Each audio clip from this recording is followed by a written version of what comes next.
এবং এখানে যেমন আমাদের গোল্ডান গ্রামে এই স্থানের মধ্যে আমার রব্বুল কারীমের কুদরত রয়েছে, ঠিক তেমনিভাবে অন্যান্য জায়গার মধ্যে রব্বুল আলামিনের কুদরত রয়েছে। আলহামদুলিল্লাহ, আমাদের দিকে আসলে আমরা কেউ মনে করবো না, যারা স্পেনের বাইরে আছি সবাই চলে আসে। তো আল্লাহ রব্বুল আলামিনের বাইরে সেজদা করে আল্লাহ রব্বুল আলামিন বলেন, কে রব হলো? সে রব্বুল কারীমের দরবারে যায় সেজদা করতে পারে, আল্লাহ রাব্বুল আলামিনের দরবারে তারা প্রিয় হয়ে যায়। এই জন্য ভাই যারা মাজার পূজারী আব্দুল্লাহ আল-মুজাহিদ তাবারাকাতুহুম কলকাতা তাবারক, আমি হযরতকে তার মূল্যবান তকরীর পেশ করার জন্য বিনীতভাবে অনুরোধ করছি। দ্রুত করতে হবে, দ্রুত লাইন দিয়ে ওখানে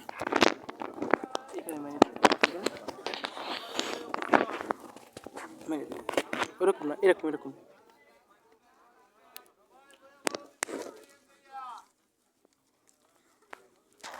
ঠিক আছে, থাক।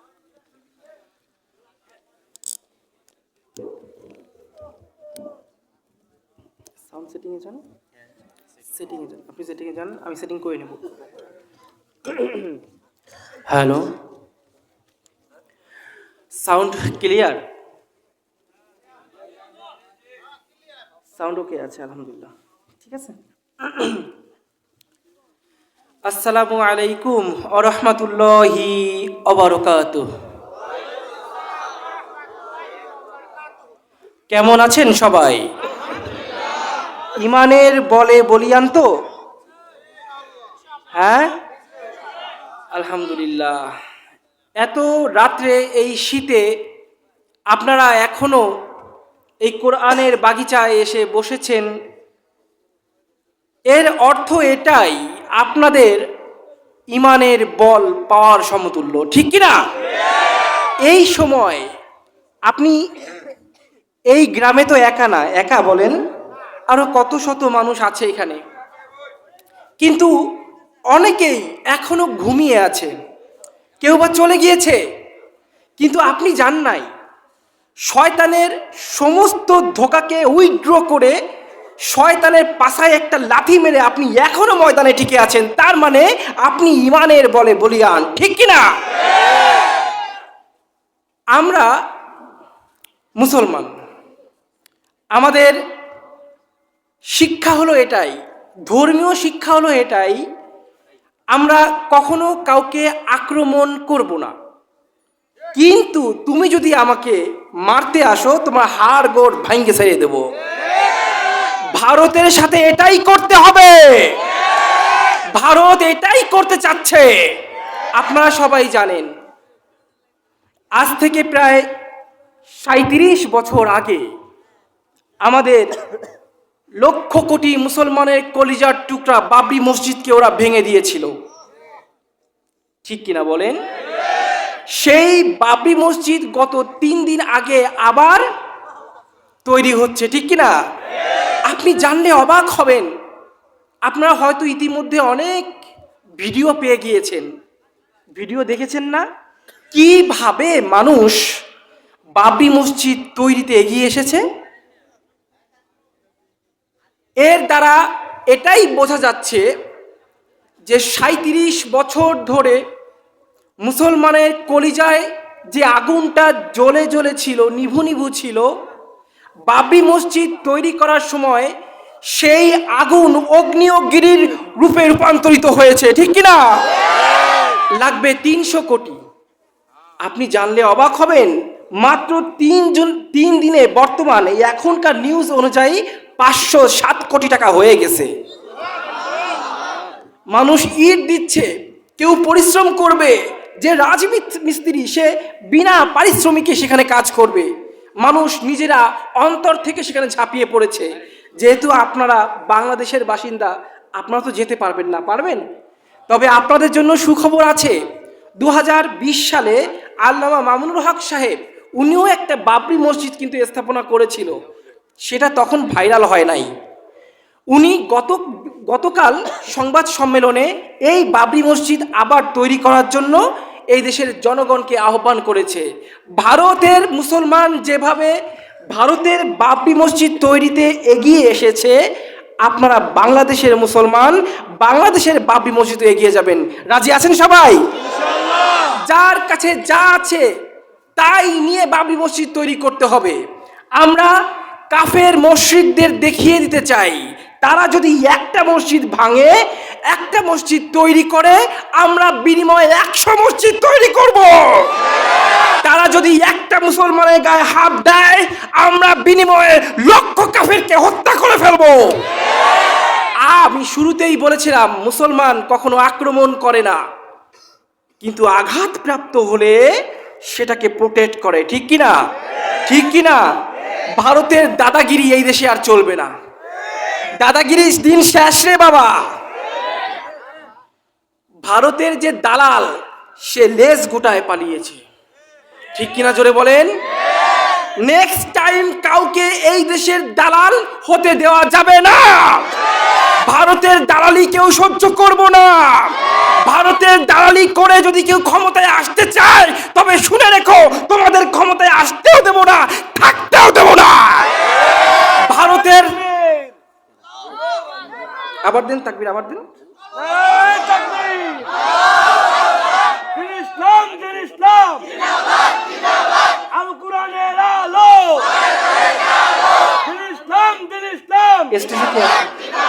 ইসলামের শত্রুরা সাবধান সাবধান, নারায়ে তাকবীর। ভারতের বিরুদ্ধে খুব শীঘ্রই এক ভয়ঙ্কর যুদ্ধ হবে, খুব ভয়ঙ্কর যুদ্ধ। এই যুদ্ধে শুধু বাংলাদেশ নয়, নেপাল, ভুটান, পাকিস্তান, এক কথায় এশিয়ার যত দেশ আছে, সব দেশের মুসলমান একত্রিত হয়ে ভারতে আক্রমণ করবে এবং সেই সময় অনেকটা এগিয়ে এসেছে। আশা করা যায় আল্লাহ তাআলাই সঠিক সময় জানেন, কিন্তু আশা করা যায় আগামী 2028 সালের মধ্যে এই যুদ্ধ শুরু হবে। এর নাম গাজওয়াতুল হিন্দ। এর নাম কি বাবা? যুবক, এর নাম কি? এই গাজওয়াতুল হিন্দ সম্পর্কে আজকে আমি আলোচনা করব। পাশাপাশি বর্তমান প্রেক্ষাপটে কেন এটি হবে এরও প্রমাণ দিয়ে যাব। শেষ পর্যন্ত থাকবেন?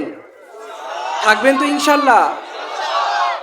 আল্লাহ তাআলা আমাদের শেষ পর্যন্ত থাকার তৌফিক দান করুন। জোরে বলেন আমিন। জোরে বলেন না আমিন। ইন্নাল হামদালিল্লাহ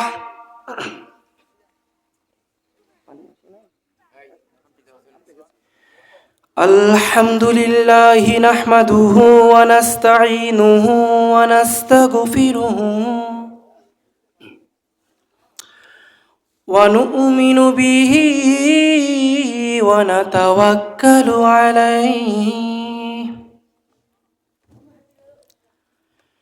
ওয়া নাউযু বিল্লাহি মিন শুরুরি আনফুসিনা ওয়া মিন সাইয়্যাতি আ'মালিনা।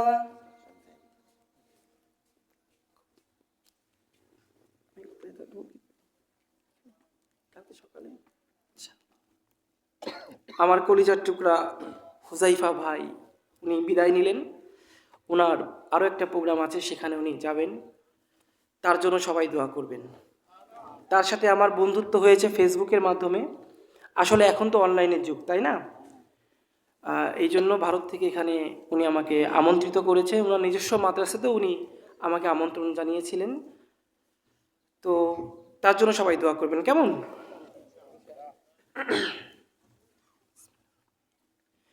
মান ইয়াহদিহিল্লাহু ফালা মুদিল্লা লাহু ওয়া মান ইউদ্লিলহু ফালা হাদিয়া লাহু ওয়া নাশহাদু আল্লা ইলাহা ইল্লাল্লাহ ওয়াহদাহু লা শারীকা লাহু ওয়া নাশহাদু আন্না সাইয়্যিদানা ওয়া মাওলানা মুহাম্মাদ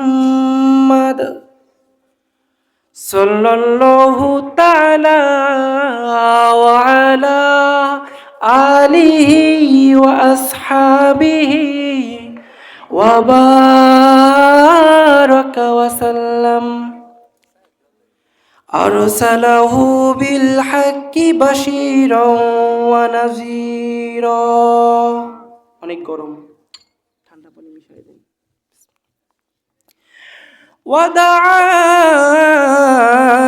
وداعيا إلى الله بإذنه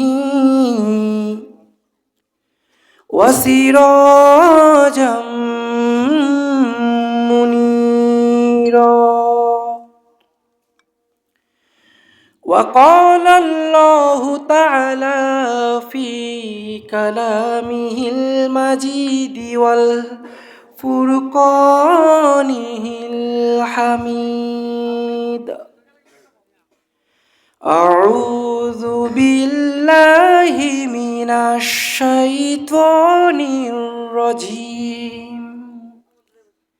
بسم الله الرحمن الرحيم يا أيها الذين آمنوا هل أدلكم على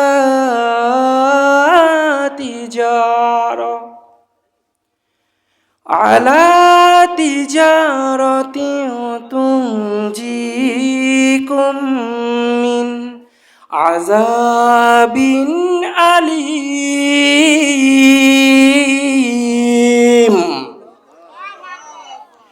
تؤمنون بالله ورسوله وتجاهدون في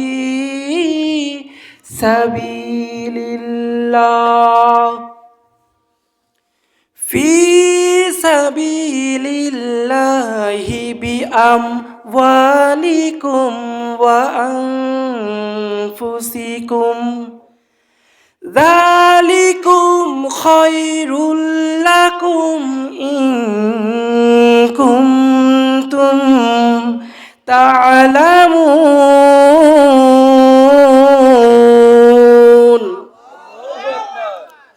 صدق الله العظيم وصدق رسوله النبي الكريم ونحن على ذلك لمن الشاهدين والشاكرين والحمد لله رب العالمين إن الله وملائكته يصلون على النبي يا أيها الذين آمنوا صلوا عليه وسلموا تسليما اللهم صل على جوري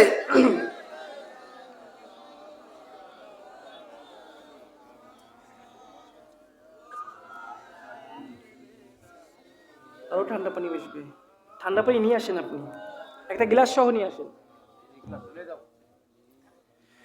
আল্লাহুম্মা সাল্লি আলা আওয়াজ নাই ওয়ালা আলি সাইয়্যিদিনা মাওলানা মুহাম্মদ লা ইলাহা ইল্লাল্লাহ জোরে লা ইলাহা লা ইলাহা ইল্লাল্লাহ লা ইলাহা লা ইলাহা ইল্লাল্লাহ মুহাম্মাদুর রাসূলুল্লাহ লা ইলাহা ইল্লাল্লাহ মুহাম্মাদুর রাসূলুল্লাহ। কোনো খালিক নেই তুমি ছাড়া, কোনো মালিক নেই তুমি ছাড়া, কোনো মাবুদ নেই তুমি ছাড়া, কোনো মাশুক নেই তুমি ছাড়া। ঠিক কিনা? লা ইলাহা ইল্লাল্লাহ, লা ইলাহা। বাঁশি দেয় কেন?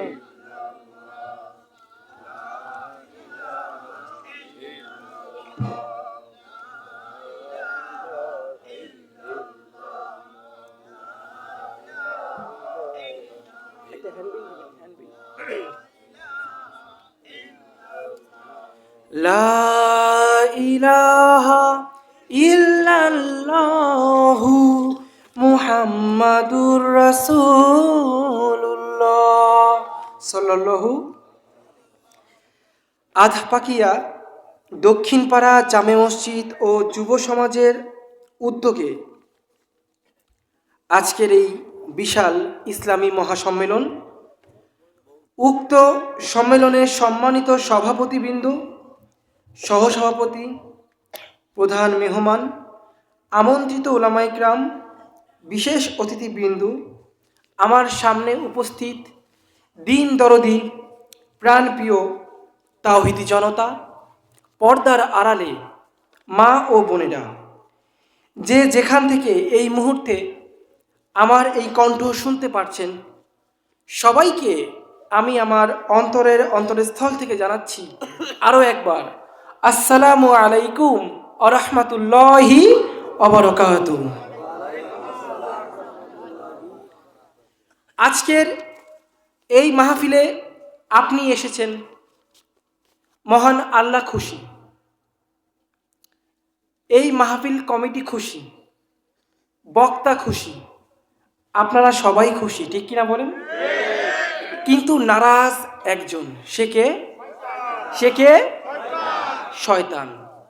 শয়তান এতটাই নারাজ, সে আপনাদের ওই যে ফাঁকা জায়গাটা, ওখানে বসে বসে আপনাদের পিন পট্টি দিবে এখান থেকে তুলে নেওয়ার জন্য। আপনি যদি চলে যান তাহলে শয়তান কিন্তু বেজায় খুশি। নারাজকে আমরা কি কেউ আল্লাহকে নারাজ করতে চাই? তাহলে সামনে এগিয়ে আসতে হবে। শয়তানের কোনো স্থান মাহফিলে হবে না। সামনে এগিয়ে আসুন, একটু কষ্ট করে সামনে এগিয়ে আসুন। আর যারা এখনো বাইরে দাঁড়িয়ে আছেন তারা ভিতরে চলে আসবেন। আমার মর্মান্তিক জীবন লাইফ হিস্ট্রি শুনতে রাজি কে কে বলেন? সবাই শুনতে চান? আমি আজকে বলবো ইনশাআল্লাহ। এই জন্য সবাইকে সামনে এগিয়ে আসতে হবে। ডাইলের মজা কোথায় ভাই? তলে। ডাইলের মজা কোথায়? তলে। এতক্ষণ তো ডাইলের কেবল পাতলা পানি খাইলেন, এখন বাইরে যারা দাঁড়িয়ে আছেন চলে আসবেন।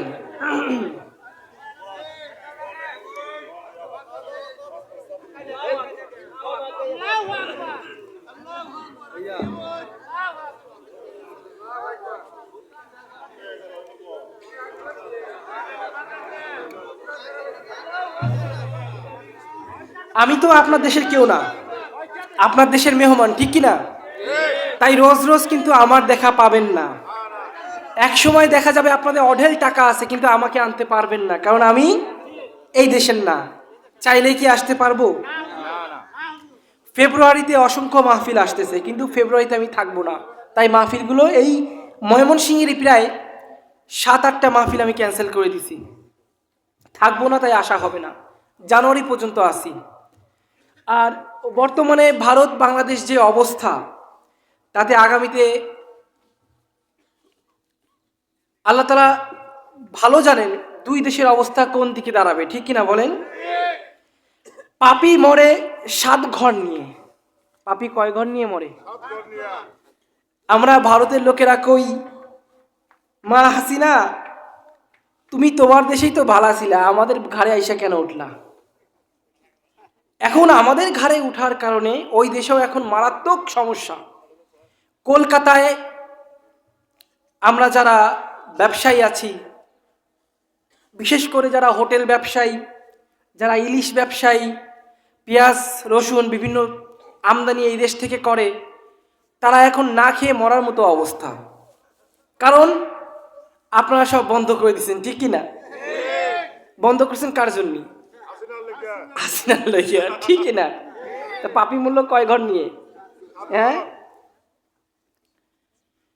কিন্তু বন্ধ করা উচিত। ওদের না খাওয়ায় মরাই উচিত, ঠিক কিনা? এক দেশে বসবাস করে আর এক দেশের উপর পোদ্দারি করে।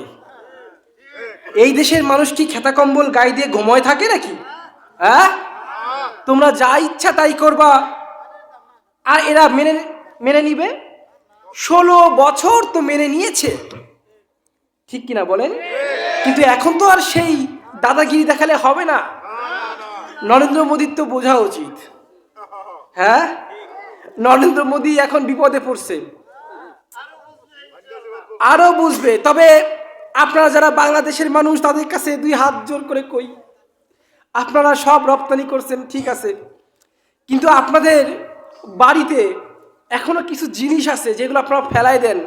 ফেলাই দিয়ে লাভ কি? ওই দেশে পাচার করেন, কিছু পয়সাও পাবেন, ওরা খাইয়ে বসবে। কন্দ কি? গরুর গু আর মুত ফেলাই দেন না, এইগুলো প্যাকেট করে ওই দেশে বিক্রি করা শুরু করেন, ওরা একটু খাইয়ে বাসুক। হ্যাঁ, কলকাতার এক মুখ্যমন্ত্রী না, একজন মন্ত্রী বলেছে, বাংলাদেশ আমাদের ইলিশ দেবে না তো কি হয়েছে, আমাদের কাছে গরুর গু আর প্রস্রাব আছে। ব্যাপারটা বুঝতে পারছেন? ওরা গরুর পায়খানা দিয়ে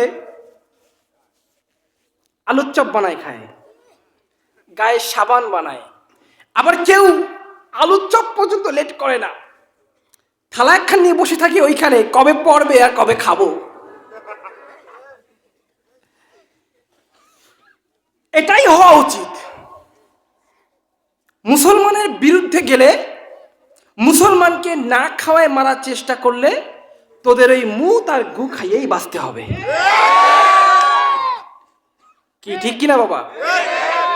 ভারতকে আমরা সব বন্ধ করে দিব, শুধুমাত্র গরুর গু আর মুত এই দেশ থেকে কি করব? সাপ্লাই করব। হ্যাঁ, ওরা টাকা না দিলেও সমস্যা নেই, ভিক্ষা দিয়ে দেন না, খাইয়ে বাসুক। আর এই বাবরি মসজিদটা নরেন্দ্র মোদীর বুকের উপর, আগের সাউন্ডটা ফিরাই দিন। সাউন্ড আমি হাত ধরতে মানা করছিলাম, সাউন্ড ধরতে মানা করছিলাম ভাই, সাউন্ড ধরলেন কেন? শুরুতে সাউন্ডটা ভালো ছিল বলে আমি সাউন্ড সেটিং করি নাই।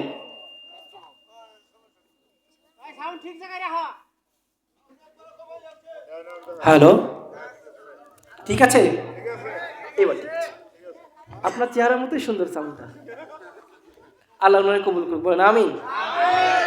কি হলো বিষয়টা?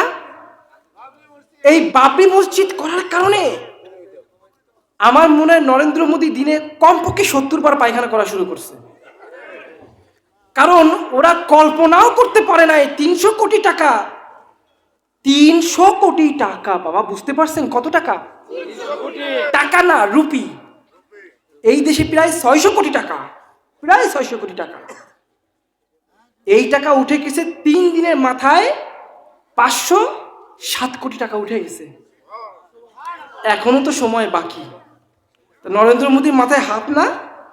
হ্যাঁ, ওরা আবার ঘোষণা দিছে যে এই বাবরি মসজিদ তৈরি হলে এটাকে ভাঙ্গে এইখানে আবার রাম মন্দির করবে। নাউজুবিল্লাহ কইলেন না? আমি মুর্শিদাবাদের না, আমি কলকাতা বারাসাতের। মুর্শিদাবাদ অন্য একটা জেলা। তবুও সমস্ত মুসলমানের পক্ষ থেকে আমি বলতে চাই, এইবার বাবরি মসজিদে হাত দিতে আইসো।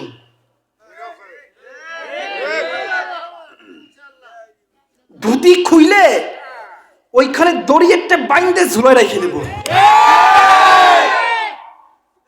মুসলমানের পাওয়ার সম্পর্কে তোমরা জানো না, মুসলমানের পাওয়ার সম্পর্কে তোমাদের ধারণা নাই। এরা ধরে না, ধরলে কিন্তু ছাড়ে না।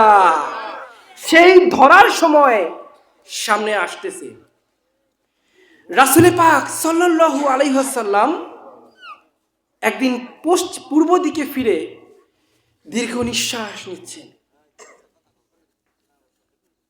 খারাপ লাগে নাকি? সুর দিচ্ছি না যে?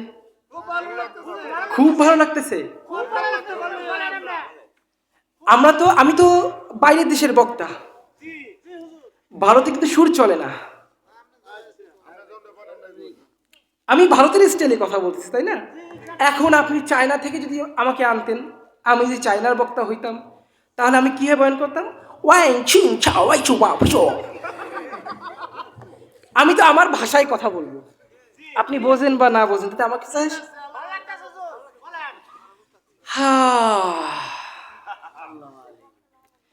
आए थे हम कुछ न कुछ खरीदने को,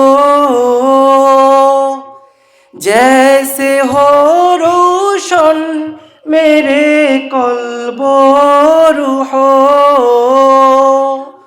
और न कोई चारा दो जहां में नहीं, जिंदगी में बंदगी तू कौन है,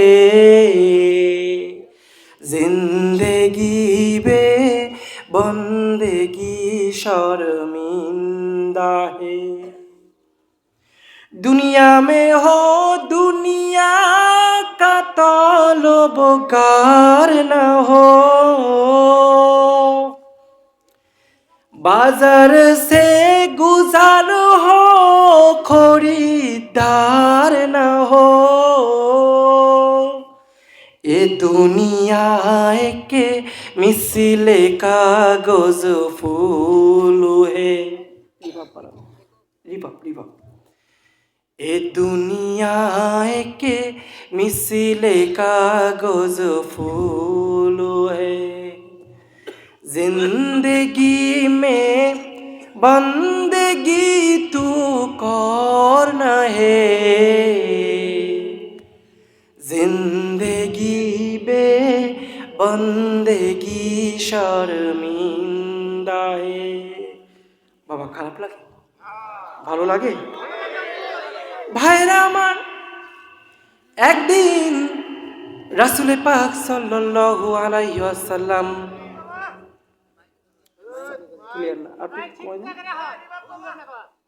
বেশি হয়ে গেছে, উনি পশ্চিম দিকে ফিরে চিন্তা করছেন, দীর্ঘ নিঃশ্বাস নিচ্ছেন। এক সময় একজন সাহাবী জিজ্ঞাসা করলো, ইয়া রাসূল, আপনি কি এমন চিন্তা করছেন? রাসূল পাক বললেন, আমি পূর্ব দিক থেকে একটা যুদ্ধের ঘ্রাণ পাচ্ছি। কিসের ঘ্রাণ বাবা? সাহাবীরা সাথে সাথে তলোয়ার বের করে রাসূলকে বললেন, ইয়া রাসূলুল্লাহ, একবার হুকুম দেন, একবার হুকুম দেন, সেই যুদ্ধে আমরা ঝাঁপিয়ে পড়ব, জীবনটাকে বাজি রেখে জীবনের শেষ মুহূর্ত পর্যন্ত লড়াই করব। নবী বললেন, এইটা এখন হবে না, তাহলে কবে হবে? এইটা হবে শেষ যুগের শেষ জামানায়। সাহাবী প্রশ্ন করলেন, ইয়া রাসূলুল্লাহ, তাহলে আপনি এত চিন্তা করছেন কেন?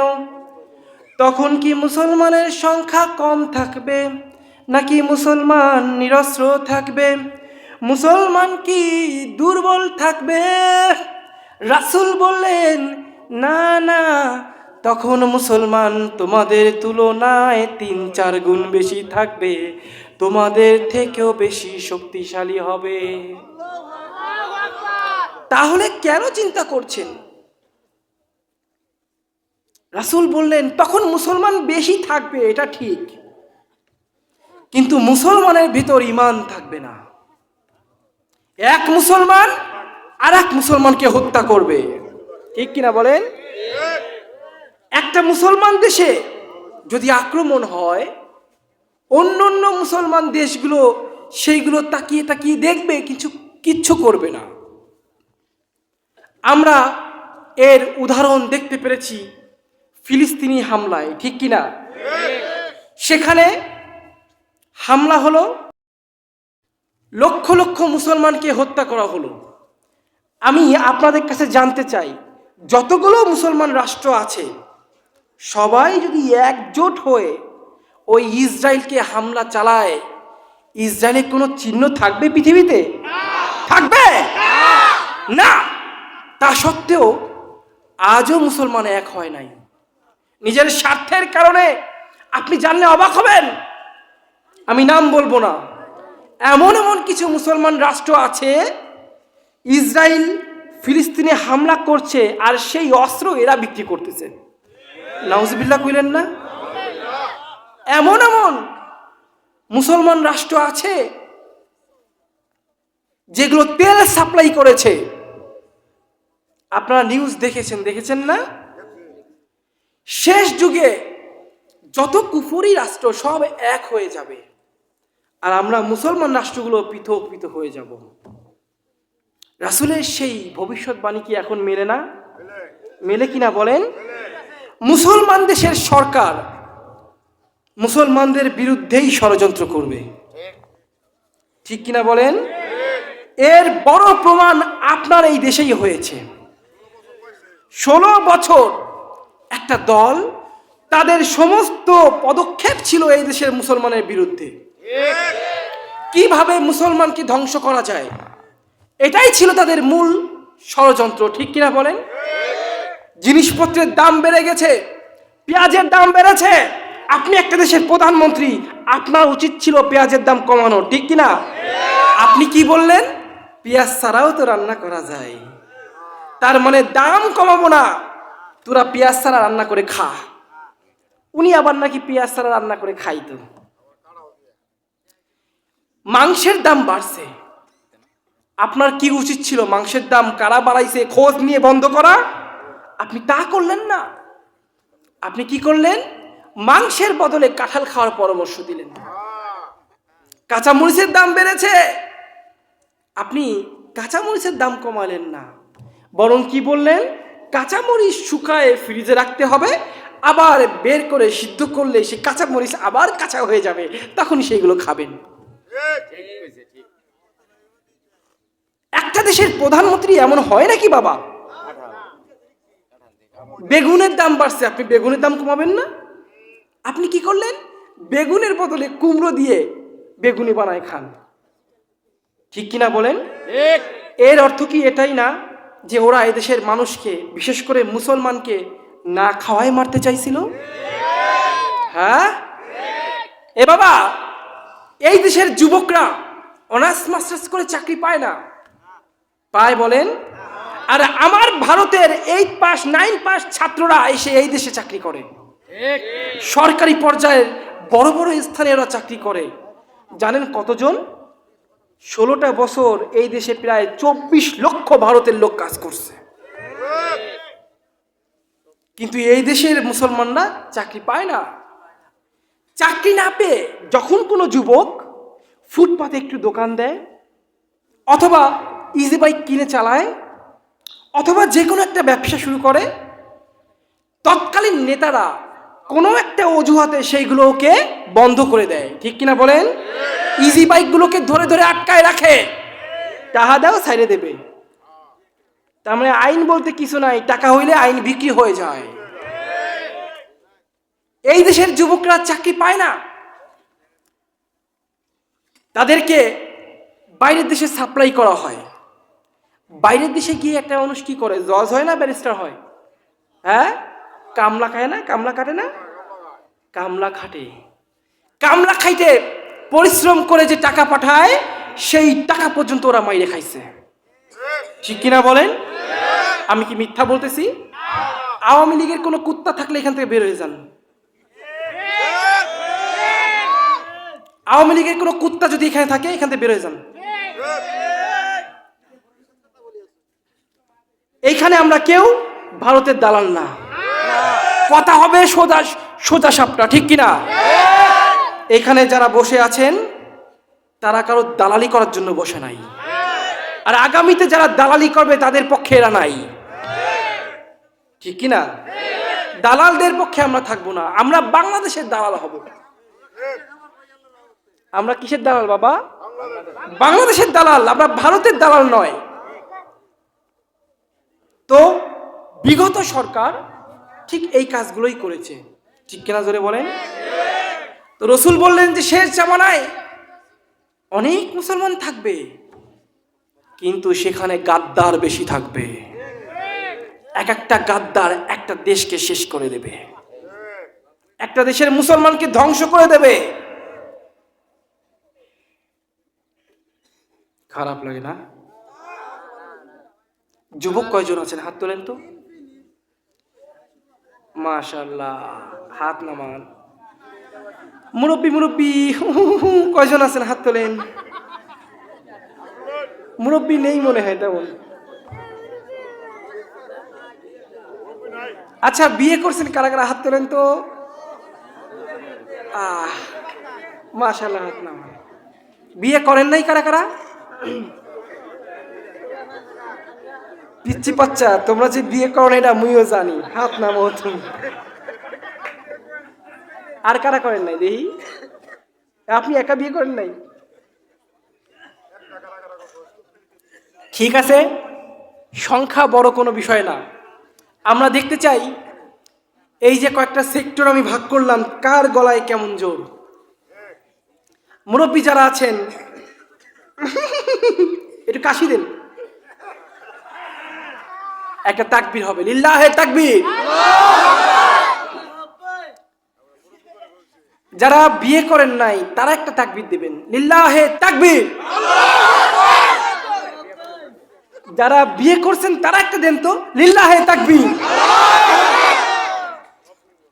বিয়েওয়ালাদের গলায় একটু জোর না বেশি? হ্যাঁ, এইবার সবাই একসাথে একটা তাকবীর হবে, লিল্লাহে তাকবীর। আচ্ছা, এই যে ভাইটা লাস্টে আল্লাহু আকবার বলল, আমি এই দেশের প্রায় অঞ্চলে মাহফিল করতে গিয়েছি, প্রায় অঞ্চলে আমি ওনার মতো একটা ছেলে আমি দেখেছি। মানে এই চেহারাটা খুব কমন, প্রতিটা জেলায় কোথাও না কোথাও আপনি এই ধরনের একটা ছেলে খুঁজে পাবেন। পাওয়া যায় না বলেন?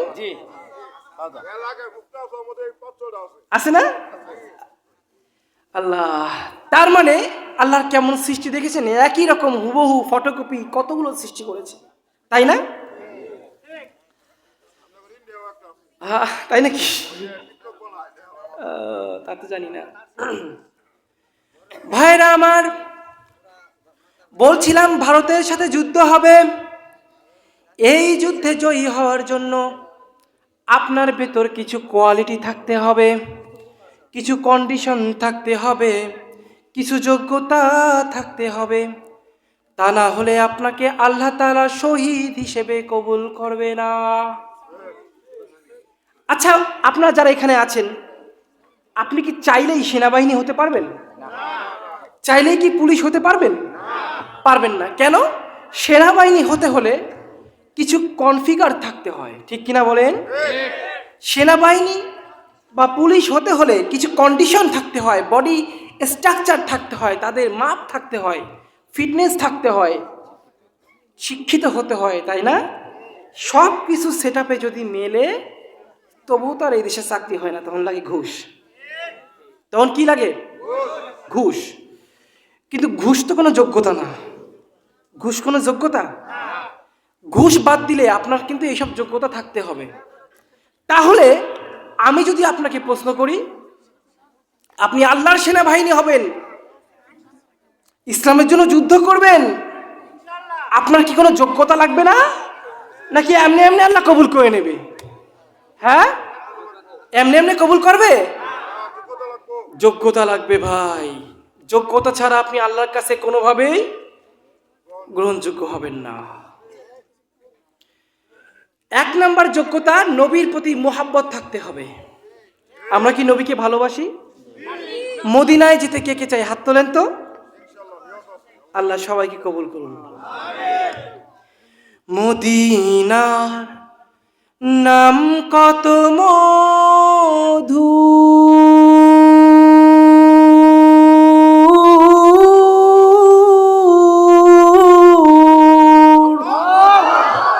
মদিনা আর যে কত দূর,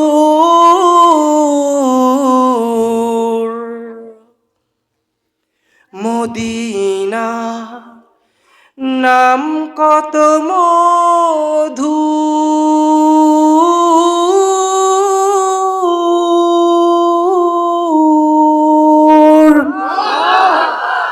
মদিনা আর যে কত দূর,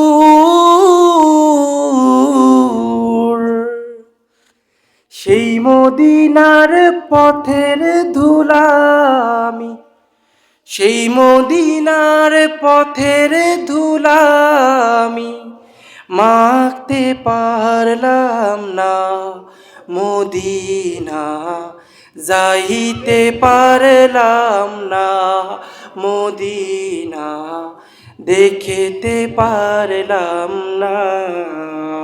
ঠিক কিনা?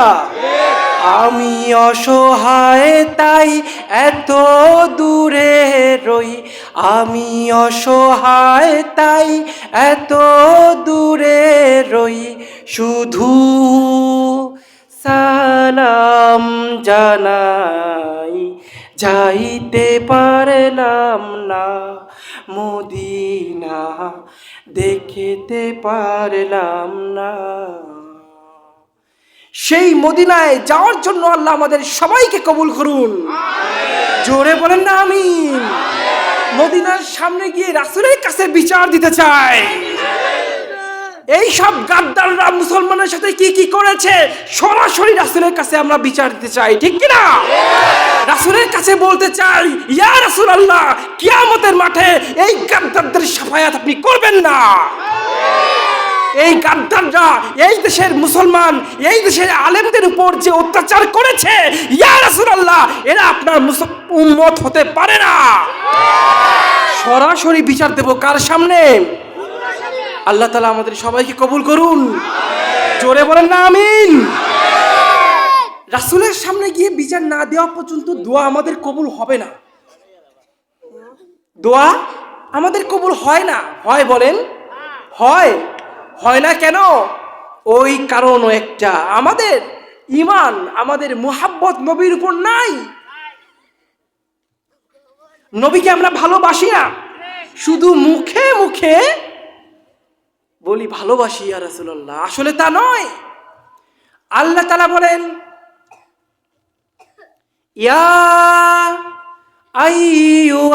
আইয়ুহাল্লাযীনা আমানু। কাদেরকে বলছেন? ঈমানদারকে। কাদেরকে? হাল আদুল্লুকুম আলা তিজারাতিন তুনজিকুম মিন আযাবিন আলীম। আল্লাহ তাআলা বলছেন, ও ঈমানদার, আমি তোমাদেরকে এমন একটা ব্যবসার কথা বলবো কি, এমন একটা বিজনেসের কথা বলবো কি, যেই ব্যবসাটি যদি তুমি করতে পারো তবে জাহান্নামের আগুন থেকে রেহাই পাবে। এমন একটা ব্যবসার কথা আমি বলবো। তার মানে হ্যাঁ, আমি নিশ্চয়ই বলবো, কারণ আমি তোমাদের রব। আমি চাই না তুমি জাহান্নামের আগুনে দাও দাও করে পড়ো। ঠিক কি না? আমি তোমার শেষ নিঃশ্বাস পর্যন্ত তোমাকে বারবার সুযোগ দিব, বারবার আমি তোমাকে সুযোগ দিব, তুমি তওবা করে আমার উপর ঈমান আনবা, আমার রাসূলকে মুহাব্বত করবা। ঠিক কি না? কিন্তু বাবা, যদি মৃত্যুর সময় কাছে চলে আসে, যদি আপনার চোখের সামনে আজরাইল এসে দাঁড়িয়ে যায়, তখন কি আর তওবা কবুল হবে? আজরাইল আসার আগ পর্যন্ত তওবা করার সুযোগ আছে। আসুন আমরা তওবা করি। আগামী কাল থেকে ফজরের নামাজ থেকে শুরু করে 5 ওয়াক্ত নামাজ কেউ কামাই দেব না। আমরা কি নিয়াত করতে পারি? নিয়াত করতে পারি? 1 নাম্বার শর্ত বলছেন, যদি জাহান্নামের আগুন থেকে রেহাই পেতে চাও, আর যদি আমার জন্য জীবন দিতে চাও, আমার যুদ্ধে শহীদ হতে চাও, তবে 1 নাম্বার শর্ত হচ্ছে তুমিনুনা বিল্লাহ, আল্লাহর অনুগত হতে হবে। আল্লাহর কি হতে হবে? অনুগত হতে হবে। আমরা কি সবাই আল্লাহর অনুগত? অনুগত বলেন, আমরা কি আল্লাহকে মানি? মানি। যদি আল্লাহকে মারতাম তবে রসুলকে অপমান করতে পারতাম না। ওগো নবীর উম্মতেরা, হয়ে আজি দিশে হারা, কোরআন হাদিস ছেড়ে চলো যখন যাহা চায় মনে, নবী বিনে কে দাঁড়াবে পুলসিরাত মিজানে, নবী বিনে কে দাঁড়াবে পুলসিরাত মিজানে। চলো চলো চলো মুমিন, চলো নবীর সন্ধানে, নবী বিনে কে দাঁড়াবে পুলসিরাত মিজানে। ঠিক কি না? এ বাবা, আমরা আল্লাহকে মানি ঠিক, ওই হরিপদ আল্লাহকে মানে। হরিপদ কারে মানে? আল্লাহকে মানে। কিন্তু হরিপদ মানে এক আল্লাহ আছে, কিন্তু আল্লাহ তাআলার বিভিন্ন গুণ, বিভিন্ন শক্তি সে খুঁজে বেড়ায় অসংখ্য দেবতার মধ্যে। ঠিক কিনা বলেন? যেমন উদাহরণ দিতে গেলে, হরিপদ আল্লাহকে মানে, কিন্তু সাথে সাথে সহায় সম্পত্তির মালিক মনে করে লক্ষ্মীকে। লক্ষ্মী পুজো করলে ওই সে নিজেও সহায় সম্পত্তির মালিক হবে। ঠিক কিনা? এখন বলেন তো, লক্ষ্মী যদি সম্পত্তি দেওয়ার মালিক হয়, আমরা মুসলমান কি লক্ষ্মী পূজা করি? হ্যাঁ। তো আমাদের মধ্যে কোটিপতি কেউ নাই? আমরা কি না খেয়ে মরছি? আমাদের পকেটে কি 1 টাকাও নাই? আমাদের কি সহায় সম্পত্তি বাড়ে বা কমে না? আমরা তো লক্ষ্মী পুজো করি না। তার মানে বোঝা গেল ওই লক্ষ্মী কিন্তু সম্পত্তি দেওয়ার মালিক না। হরিপদ লক্ষ্মীকে মানে রিজিক দাতা হিসেবে, লক্ষ্মী আমাদের খাওয়ায়। আচ্ছা, তাহলে তো মুসলমানদের না খেয়ে মরা উচিত ছিল। মুসলমান কি না খেয়ে মরে? মুসলমান কি লক্ষ্মী পুজো করে? করে না। তা সত্ত্বেও কি আমরা কেউ না খেয়ে মরছি? মরি নাই। তার মানে লক্ষ্মী কিন্তু খাবারের মালিক না। খাবারের মালিক বলেন? ওই হরিপদ বিশ্বাস করে ওই মা ষষ্ঠী হচ্ছে আমাকে সন্তান দেয়। কে দেয়? মা ষষ্ঠী আমাকে সন্তান দেয়। এই জন্য হিন্দুদের মধ্যে সন্তান আসলে ওরা বলে মা ষষ্ঠীর কৃপা হয়েছে। এখন আমরা কি কেউ মা ষষ্ঠীর পূজা করি? করি? আমাদের সন্তান হয় না? হ্যাঁ। এ বাবা, এমন এমন জায়গায় মাহফিলে গেছি, মাহফিলের সভাপতির 22টা সন্তান। কয়টা? 2টা ফুটবল টিম। 11 দুগুনি কত? 2টা ফুটবল টিম তার নিজের ঘরেই আছে। তা আমরা তো ষষ্ঠী পুজো করি না, আমাদের সন্তান হয় না। তার মানে বুঝতে হবে বাবা, ওই হরিপদ ষষ্ঠীকে মানে কি হিসেবে? সন্তান দাতা হিসেবে। আসলে সে সন্তান দাতা।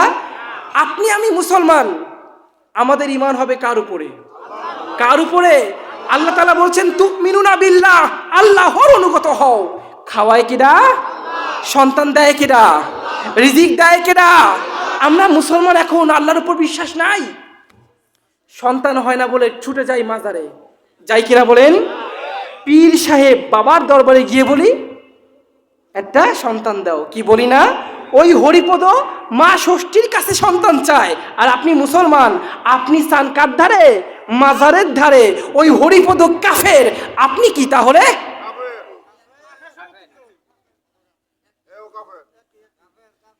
আহা, একটা মাজার যারা ব্যবসা করে, আহারে, আসে নাই কেউ মাজার পূজারি এখানে? থাকলে এখান থেকে চলে যাও। যদি কেউ মাজার পূজারি থাও, চলে যাও, এখনই পাশায় আগুন ধরে যাবে। আনে আমাদের ভারতের ল্যাংটা শাহ অলির মাজার, নাম কি বাবা? আপনাদের মধ্যে আছে নাকি এরকম এই দেশে অলির মাজার টাজার আছে নাকি? আছে, আছে। ওই শাহ অলির মাজারে আমি মাহফিল করতে গেছি পাশে। আমি আর আমার সফর সাথী ভাবলাম এখনো বয়ানের সময় 11টা। রাত কয়টা বাবা? প্রধান বক্তা তো 11টা, আমার হাতে সময় 2 ঘন্টা আছে, যাই একটু মাজারের মধ্যে ঘুরে দিয়ে আসি, তামাশাটা কি? হ্যাঁ, যেই বাবা মাঝের ভিতর ঢুকছি আমি আর উনি 2 দরবেশ, আমার তো মাথায় পাগড়ি মাগড়ি পরা একদম দরবেশ। মাজারের ভিতর ঢুকার পরে দেখি মাথা কেমন ব ব ব করে। আমার সঙ্গী আমারে কয়, হুজুর মাথা ঘুরায়। আমি কই আমারও তো ঘুরায়, কাহিনী কি রে, কিছু খাইছস নাকি, আমার কিছু খাওয়াইছিস নাকি? গাঞ্জা মাঞ্জা? ধুর, হুজুর কি করেন, আমরা হুজুর মশা আমরা কি এগুলো খাই নাকি? তাইলে টাল হয়ে যাচ্ছে কেন, কাহিনী কি?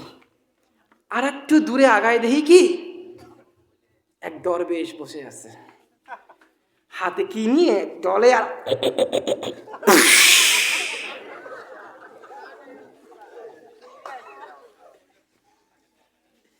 এত বড় গোপ, বিশাল বড় দাড়ি, হালায় হাসে না কান্দে বোঝার উপায় নাই।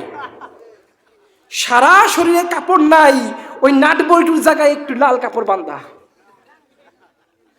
এই ছাড়া কোথাও কিন্তু কোনো কাপড় নাই। আমাকে দিকে তাকায়, এইভাবে তাকাইলো, তাকায় কি মনে করলো, আবার ডললো, ডলে মনে হলো ওই ধোয়াটা যেন আমার মুখে এসে পড়লো। মিজাজটা বাবা ধুমসে খারাপ হয়ে গেছে।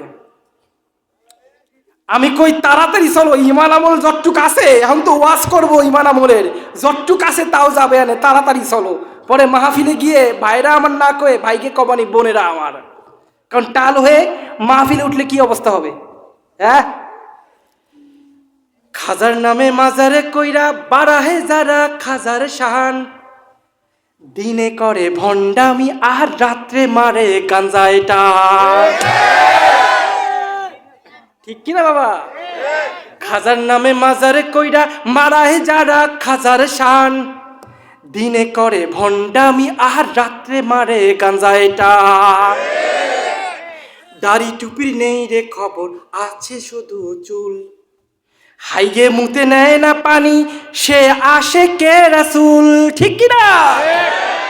দাড়ি টুপি নেই রে খবর, আছে শুধু চুল, হাইগে মুতে নেয় না পানি, সে আসে কে রাসূল।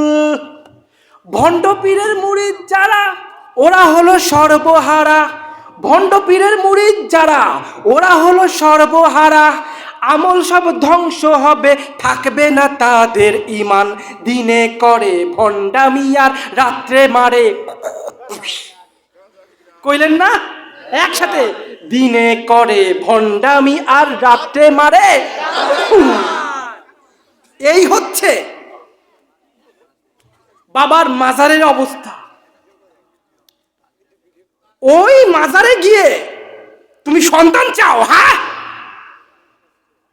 যে বাবা শুয়ে আছে সে যদি সত্যিকারের আল্লাহর ওলি হয়ও, তার যদি ক্ষমতা থাকতো, সে কবর থেকে উঠে এসে এগুলো খেলাইতে পারতো। ঠিক কিনা বলেন? ঠিক কিনা বলেন?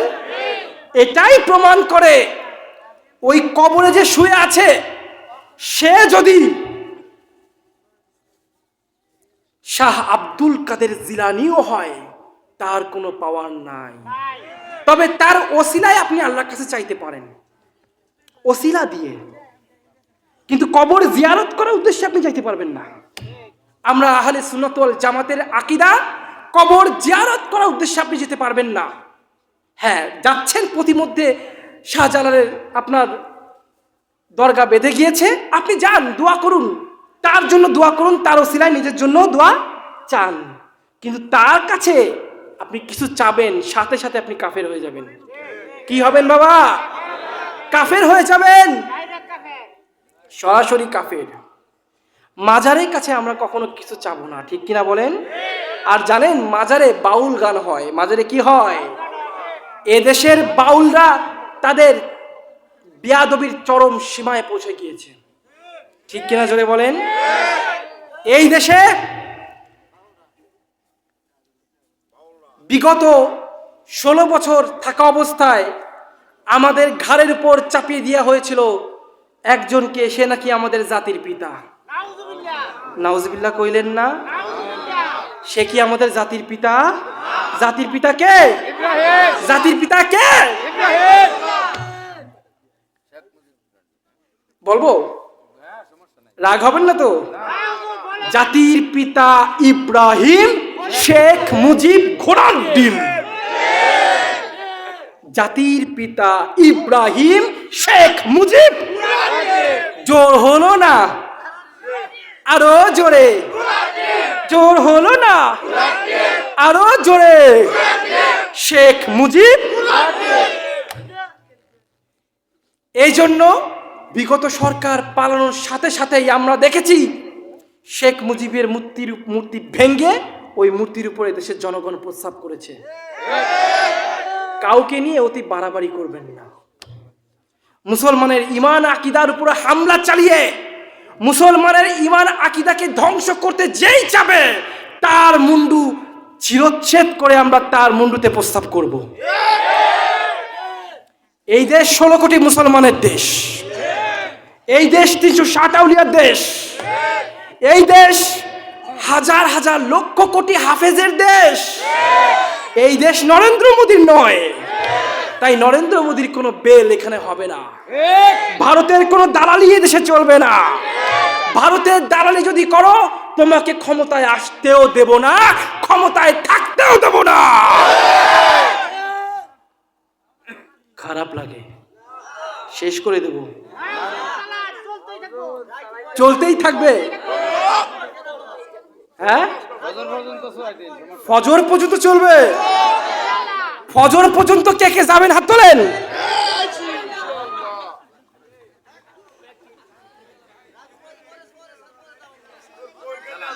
আমি কইলাম ফজর পর্যন্ত কে কে যাবেন হাত তোলেন।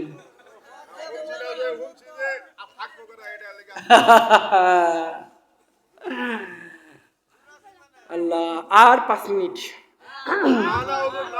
1 ঘন্টার উপর কথা বলি না বাবা। হ্যাঁ, আর 5 মিনিটে শেষ করে দিব। 1টা বাজে বাবা।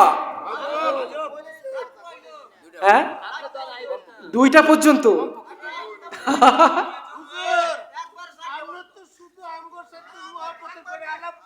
আল্লাহ,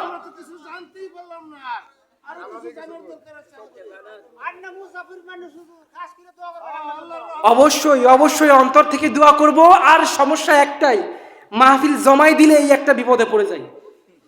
আপনারা ময়মনসিংহের মানুষ, যেখানে গেছি যেখানে জমাইছি ফজর পর্যন্ত দাবি করছেন। হ্যাঁ, এটা জমাই দিয়ে কি ভুল করলাম নাকি ভাই? হ্যাঁ,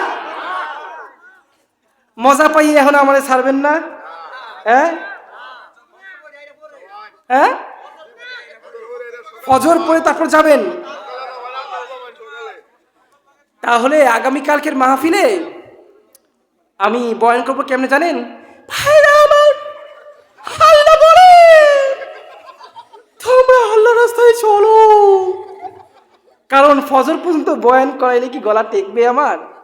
ঠেকবে নাকি এইখানে ভাঙ্গে চুরে খান খান হয়ে যাবে? হ্যাঁ, আপনাদের ভালোবাসায় আমি মুগ্ধ। আবার যদি এই এলাকায় মাহফিলে আসি সেদিন আরো বেশি সময় নেই শোনাবো ইনশাআল্লাহ। কেমন? আমার প্রোগ্রাম আরো আছে এখানে। কোথায় কোথায় আছে আমার তো মনে নেই। কোথায় আছে রে সাকিব? বাপ্পির মোড় 17 তারিখে আছে, 14 তারিখে আছে পরাণগঞ্জ, 27 তারিখে আছে মুক্তাগাছা। আরো বেশ কিছু মাহফিল আছে ইনশাল্লাহ। জানুয়ারিতেও কিছু দাওয়াত আসতেছে, আরো আসবে। এই বছর শুধুমাত্র ময়মনসিংহ জেলায় মাহফিল দিছি, আলহামদুলিল্লাহ বলবেন না? শুধুমাত্র ময়মনসিংহ জেলায় আমি 25টা ডেট দিছি। তার মধ্যে 23টা ডেট আমার এখানেই রয়ে গেছে। আর 2টা কুমিল্লা, একটা কুমিল্লা আর একটা হচ্ছে কিশোরগঞ্জ। ও না, কালকে আবার নেত্রকোনাও আছে। যাই হোক, বলতেছিলাম বাবা, শহীদ যদি হতে চাও প্রথম শর্ত 3টা ব্যবসা করতে হবে। 1 নম্বরে রাসূলকে, আল্লাহ তাআলার অনুগত হতে হবে। 2 নম্বরে রাসূলের প্রতি মুহাব্বত করতে হবে। আর 3 নম্বরে জান মাল যা আছে জিহাদের ডাক আসলে আপনাকে ছুটে যেতে হবে জিহাদে। তাহলে আশা করা যায়, আল্লাহ তাআলা বলছেন তাহলে আশা করা যায় তুমি এই জাহান্নামের কঠিন আগুন থেকে মুক্তি পেয়ে যাবে। তো আমরা জিহাদে সবাই যাব ইনশাল্লাহ। ভারতের সঙ্গে যুদ্ধ হলে আমরা সবাই কি করব? জিহাদে যাব। কেউ কি ঘরে থাকবো? ঘরে থাকলে কি হবে না? ঈমান থাকবে না।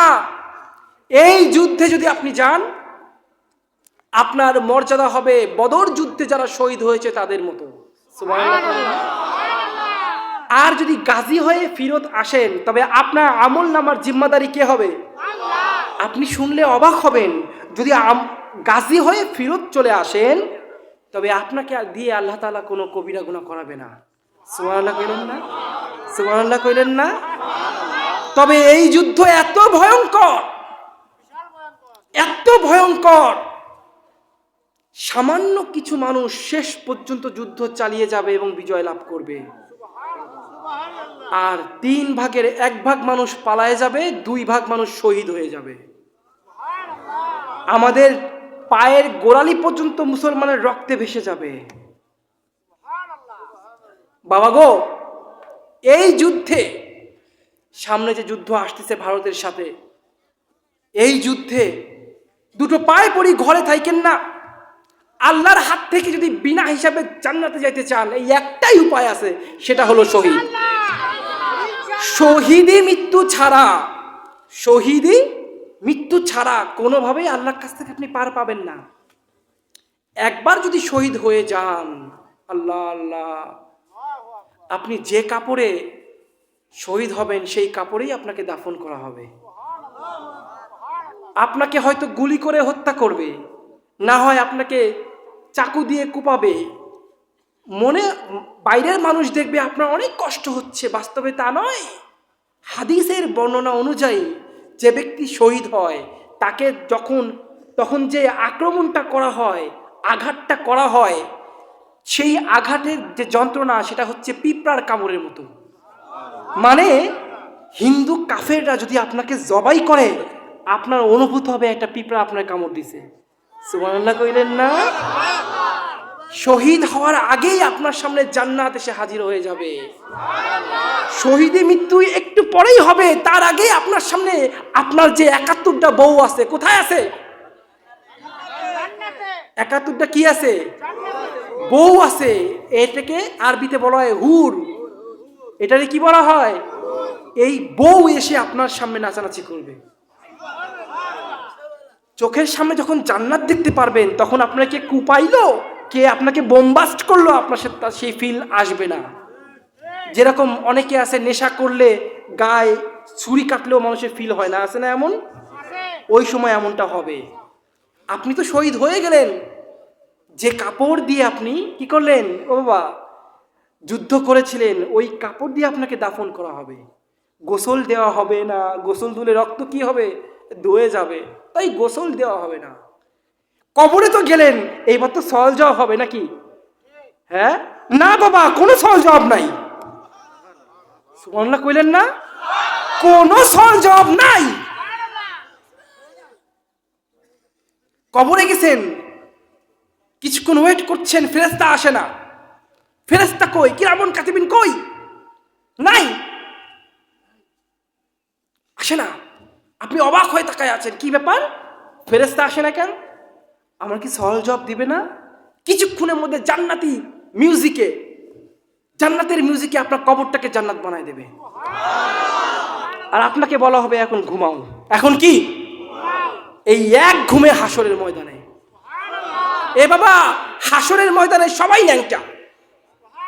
আপনি শহীদ হয়ে গেছেন, ওই যে কাপড় নিয়ে আপনাকে দাফন করা হয়েছে, ওই কাপড় পরা অবস্থায় উঠবেন। সুবহানাল্লাহ কইলেন না? কবরে কিন্তু লাশ পচবে না। কবরে কি? আচ্ছা, আল্লাহ তাআলা পবিত্র কোরআনে বলছেন শহীদ যারা হয় এরা কিন্তু মরে না, এরা জীবিত। তোমরা তা বোঝো না। এদের কাছে রিজিক পৌঁছানো হয়। রিজিক মানে কি জানেন? খালি ভাত। রিজিক মানে ভাত না।